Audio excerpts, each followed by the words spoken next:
पहला प्रश्न, बेसिक प्रश्न मेरा आपसे ये है कि क्या ये सच है कि आप कुछ खाते नहीं हैं?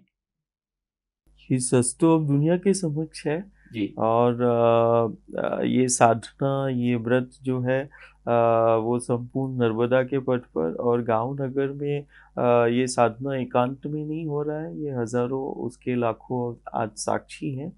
और कहीं ना कहीं ये व्रत, ये साधना उस समाज में परिवर्तन लाने और मूल आधार शक्तियों का परिचय कराने हैं। तो ये सच तो आज दुनिया के समक्ष है, ज्ञानी विज्ञानी सभी के समक्ष है। लेकिन गुरुजी, आपके चेहरे का तेज देखकर आप जिस ऊर्जावान तरीके से मुझसे वार्तालाप कर रहे हैं, बातचीत कर रहे हैं, मुझे यकीन नहीं हो रहा और दर्शकों को ये यकीन नहीं हो रहा होगा कि आप कुछ खाते-पीते नहीं हैं। मतलब निश्चित तौर पर जल लेते हैं आप। जल भी उतना, अब विज्ञान तो कहता है कि 4 से 5 लीटर है। जी। हम तो 1 लीटर से भी कम लेते हैं।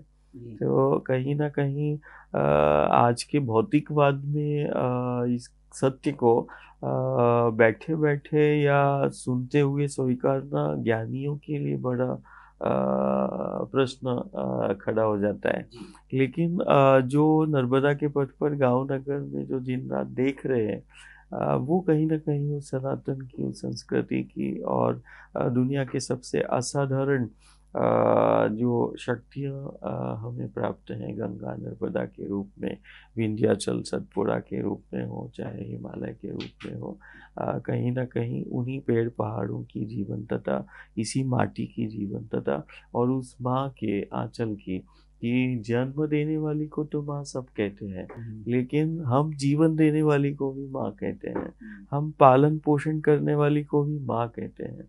और कहीं ना कहीं दुनिया का सबसे असाधारण जल, और जल नहीं, वो तो जल के रूप में शक्ति है, और उसी जल शक्ति की जीवंत प्रामाणिकता देखो, ये बैठी है।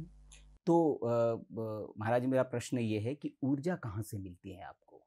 मैंने आपके वीडियोज़ देखे हैं, दर्शकों ने हमारे वीडियोज़ देखे हैं, आप दौड़ लगाते हैं और जल लेकर बिना अन्न के ऐसी दौड़ लगाना, ये तो चमत्कार है। तो ये ऊर्जा कहाँ से मिलती है? ये जैसे हम बोलते हैं कि हमारी जो राष्ट्र है, इसकी संस्कृति है, ये सनातनी परंपरा है कि हम पेड़ पहाड़ों को परमात्मा और ईश्वर के रूप में मानते हैं। दुनिया के लिए ये साधारण पर्वतमालाएं होंगी, विंध्याचल सतपुड़ा, गुजरात राजस्थान की अरावली की पर्वतमालाएं हो, या उत्तर का वो हिमालय की पर्वत श्रृंखलाएं हो, लेकिन ये दुनिया के सबसे असाधारण शक्ति के, ऊर्जा के सबसे बड़े स्रोत है। और कहीं ना कहीं जैसे हम अभी वायु पर चलते हैं, तो दुनिया का सबसे असाधारण रहस्यमयी पर्वत श्रृंखलाओं में से एक हमें मिलता है, विंध्याचल।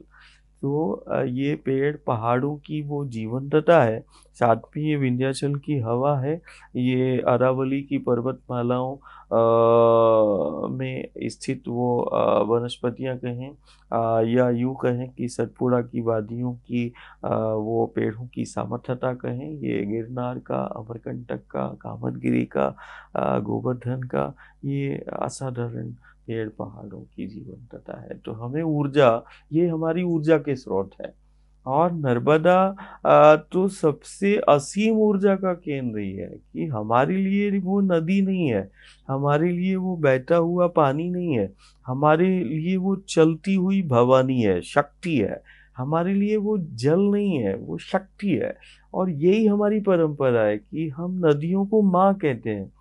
तो हम दुनिया को बताना चाहते हैं, देखो मेरी माँ की सामर्थ्य देखो। तो ये माँ की सामर्थ्य है, उसके माँ के आंचल की सामर्थ्य है। और कहीं ना कहीं ये साधना, ये व्रत, ये नहीं सिखाया जा रहा है कि बिना अन्न के आप भी रहना चालू कर दो। नहीं नहीं, अन्न या द्रव्य पदार्थों के बिना ये जल या वायु पर चलना हो रहा है, ये मूल आधार शक्तियों का बोध कराने के लिए है। आज चारों तरफ संक्रमण और आपदाओं का दौर चल रहा है। जी। और इस प्राकृतिक आपदा और संक्रमण के दौर में कहीं न कहीं जिस प्रकृति को, जिस माटी को और जिस नदियों को जिन पेड़-पहाड़ों को हम शक्ति के रूप में पूज रहे हैं, आज वही प्रकृति की जीवंतता को हम रखने का प्रयास कर रहे हैं।